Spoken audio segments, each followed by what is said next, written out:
Saan man kami dalhin ng tadhana, tuloy ang 1,001 Welcome back, mga kaaldab. Ito na naman po ang inyong lingkod, si Mr. Destiny. At napakaganda nga po ng pag-uusapan natin. Well, putok na po ito, mga kaaldab, sa social media. Siguro naman po kahit hindi ko na po banggitin o sabihin, marami na po talaga nakakaalam, di po ba? At ito pa po yung latest post ni Maine Mendoza sa kanyang Twitter account. O baka may mag-react ka, sa Twitter account lang po niya yung pinost. TBJ, kumbaga parang sinasabi niya na kami ang nagwagi at hindi ang GMA Kapuso. Gaya nga po ng sinasabi ko, gaya nga po ng mga pinapaliwanag natin, may mga bagay-bagay nga po na mahirap nga po talagang ipaliwanag. Sabi ko nga po sa inyo, kung ano lang po yung latest, kung ano lang po yung trending, doon lang po tayo. Ngayon, masaya na hindi lang ang TBJ kundi si Henyo Master Joey De Leon at syempre ang mga legit Dabber Cards dahil pwede na po nilang magamit ang Eat Bulaga.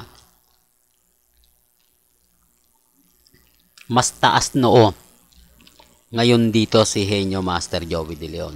Kaya nga sinasabi natin, mga kaaldab, na kumbaga papanigan na siya ng korte. Di po ba? Nag-aantay lang po tayo ng tamang, kumbaga, di po ba? Ngayon pa rin po, o ngayon, December 6, nagdesisyon nga po.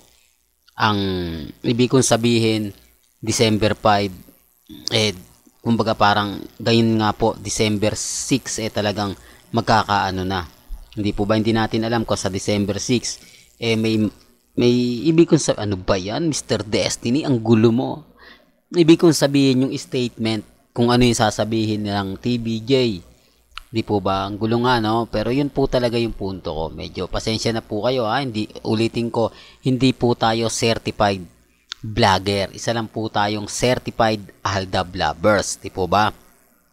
Yung statement po bukas ng Eat Bulaga o bago umeri ang EAT, sigurado magsasalita po sila. Sigurado sasabihin nila yung mga bagay-bagay nga po na kumbaga ipapasalamat nila kasi ang hirap nga po talaga ng sitwasyon. Kahit sabihin nyo na sinasabi ni Henyo Master Joey De Leon na okay lang yan, masama pa rin ang loob niya. Kasi pag ginagamit mo nga naman yung Eat Bulaga na siya yung may gawa, tapos iba nakikinabang, siyempre wala naman pong taong matutuwa, di po ba?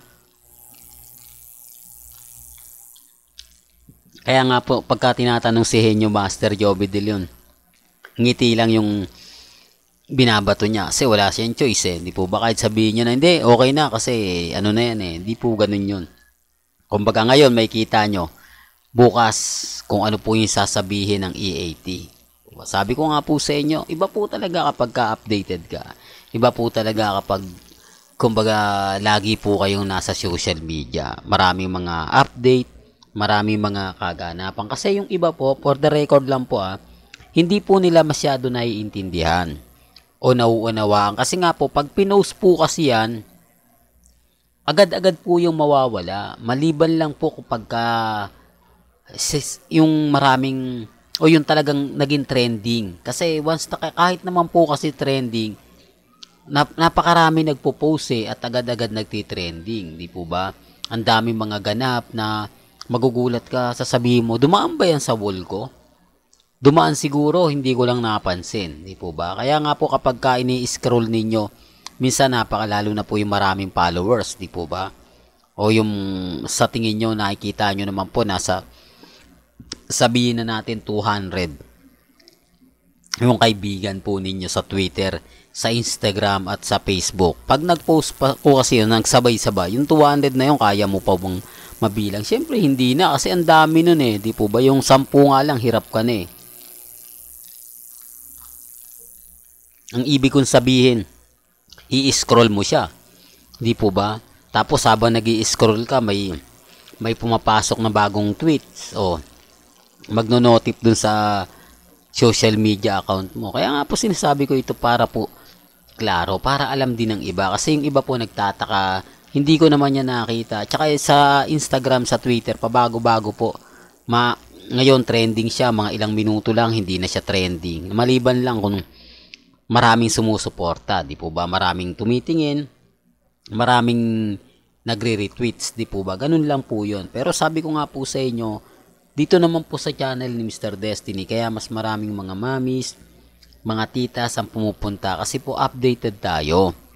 Gaya nga po ng pinapaliwanag natin kung nasaan si Mengay, naandun po tayo. Hindi po ba? Tapos sasabihin nila ganito ganyan, etc. etc. Pasensya na po kayo kung bakit ko lagi ito pinapaliwanag. Para din po sa mga basher natin. Kasi kada upload po natin, hindi po may iwasan na ibas po tayo. Kaya nga po pinapaliwanag ko at ipinagtatanggol ko yung mga mamis, mga titas, mga senior na binabanatan po nila. Ngayon, ramdam po ng Katnil na mga fans, yung mga lalo na po yung mga mamis, yung sakit na hindi na nila makikita, mapapanood pa ang tambalang Katnil. Mas maano yun, di po ba 11 years yun eh. Samantalang ang Aldab, sabihin na natin matagal siya. Pero ang pinaka naramdaman natin ay yung 3 taon. Simula 2015 hanggang 2018. Po ba? Kasi 2019, nag-aano na yan. Diyan na pumapasok yung Sarsuela eh. Hindi po ba? 2019, nagkaroon ng pelikula sina Maine Mendoza at si Coco Martina. Doon daw po nagkaroon ng issue. Tapos nakita nila na kumbaga pumayag. Doon na po nagsimula. At syempre, gaya nga sinabi natin, may mga bagay-bagay po na kahit papaano, hindi pa naman po tayo bumagsak kasi hindi naman po wala naman po kasing issue na umamin si Alden, umamin si Maine. Di po ba natapos lang to na kumbaga sa 20 napakatagal, no? Pero doon lang po talaga nila binasag. Yung mga panahong po nasa Itbulaga sila, hindi man lang nila sinabi, o yung mga panahong nasa Itbulaga pa si Alden Richards, hindi mo lang sila nag-react, hindi sila nagsalita, wala man lang. Di po ba? Sabi ko nga po sa inyo, relax lang. Maging kampante lang po kayo, maging matatag. Sabi ko nga dito po sa channel ni Mr. Destiny, kung ano lang po yung latest, kung ano po yung trending, yun lang naman po yung binabalita natin. Although sinasabi ng iba na apektado yung Aldab sa mga, halata naman po kasi na bitter sila. Halata naman po kasi na kapag nagbigay tayo ng mga kaganapan, nagbigay tayo ng mga ganap, lalo na nga po sa Instagram, sa Twitter, sa Facebook, relax lang po kayo. Huwag po kayong basta-basta maniniwala sa mga sinasabi at pahayag po ng iba. Ang sa akin lang po, kung ano lang po yung latest, dun lang po tayo. Kung ano po yung trending, dun lang po tayo. At huwag po kayong basta-basta maniniwala sa mga pahayag at mga sinasabi po ng mga ilang netizen. Di po ba? Maging kampante lang po kayo. Sabi ko nga po sa inyo, dito po sa channel ni Mr. Destiny, kung ano lang po yung latest, kung ano lang po yung trending, dun lang po tayo. Huwag po kayong basta-basta maniniwala sa mga sinasabi at pahayag po ng iba. Ang importante lang naman po dito, maging updated kayo. Kung ano po sa tingin po ninyo, kung marami nagsasabi ng ganito ganyan, bago po kayo maniwala o bago po kayo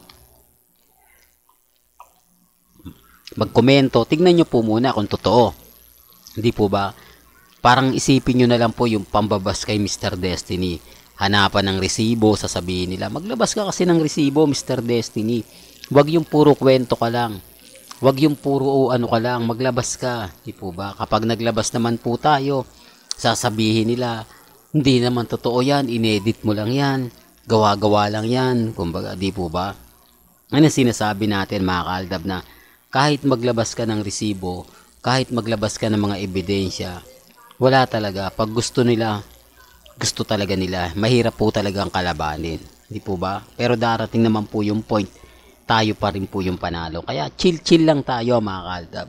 Well, hanggang dito na lang po yung updates natin. Kaya kung gusto nyo pa po ng pinaka-latest at sariwang update, abay tumutok lang po kayo dito po sa channel ni Mr. Destiny para updated po kayo sa mga latest at sa mga bagong video po na ilalabas po natin maya-maya lang.